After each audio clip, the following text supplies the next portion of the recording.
Watcher is a new Alienation horror film that was released theatrically this weekend. It's titled perfectly. Sonically, it's an onomatopoeia. Watcher and watch her, right? I love that. Anywho, here's my review of Watcher.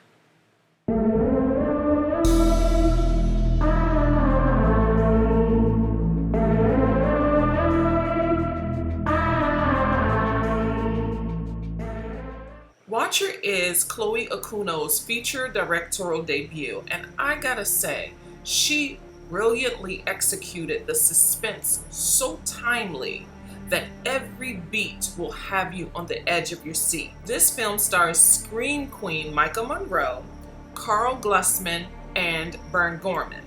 The story is centered around newlyweds Julia and Francis, who moved from New York to Romania for his job.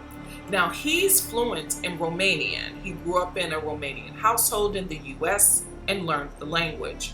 She is slowly learning the language but knows too little to hold a conversation. They rent an apartment in Bucharest, which is where Julia spends most of her time bored and alienated while Frances is working long hours at the office.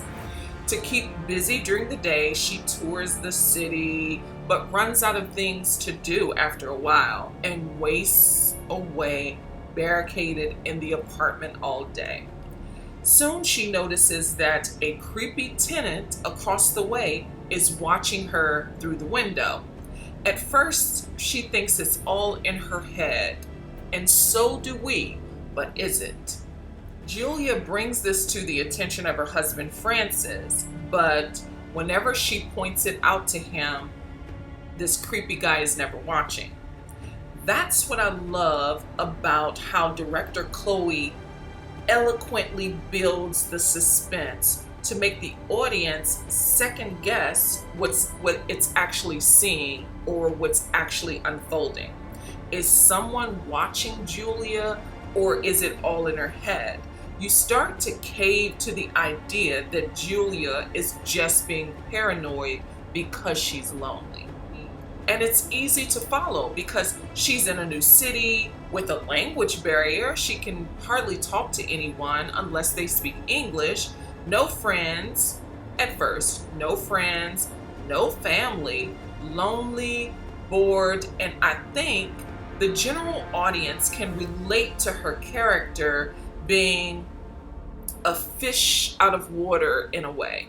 Meanwhile, there's a serial killer at large who's beheading women. Julia doesn't understand what the reporters are saying on the news, so she doesn't know what to look out for when she's roaming these streets in Bucharest. And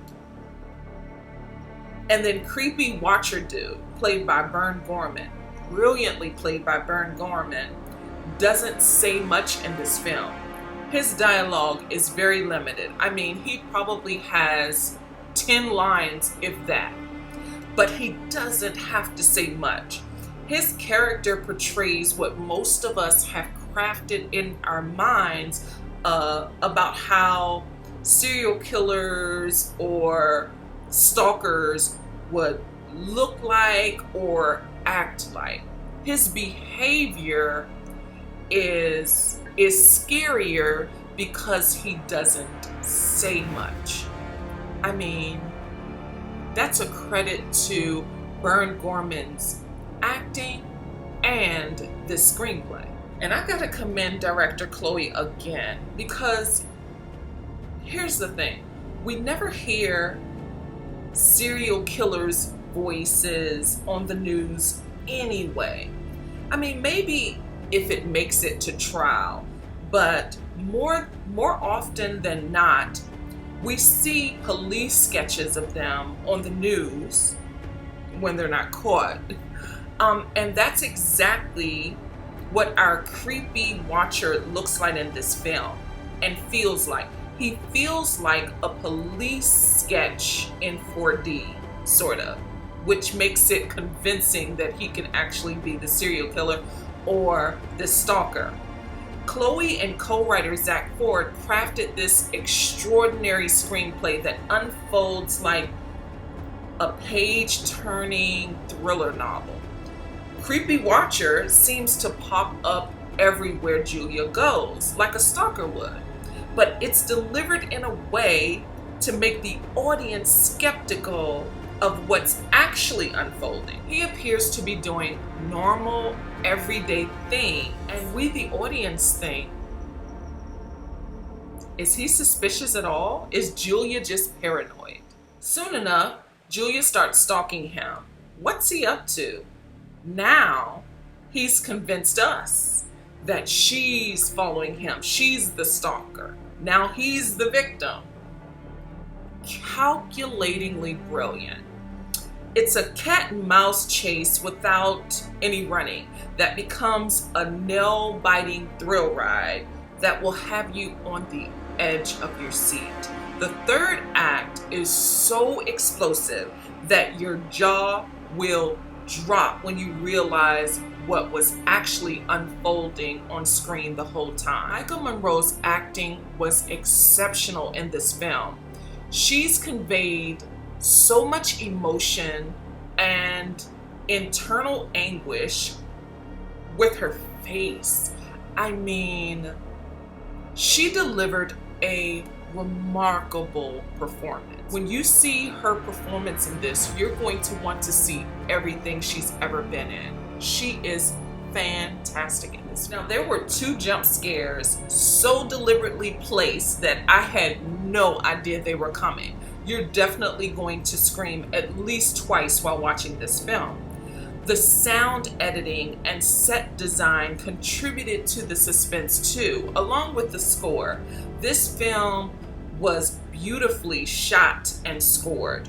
Every scene is stylized so beautifully in tone and texture. It's beautiful to look at. In execution, Watcher is what, and listen, I'm gonna keep it real. In execution, Watcher is what Woman in the Window wanted to be. Creatively, I'm glad Chloe and Zach didn't write Julia as a drunk. Listen, that's such an overused arc and oftentimes a plot device. It's so overused. Characters don't have to be inebriated to convey paranoia or alienation.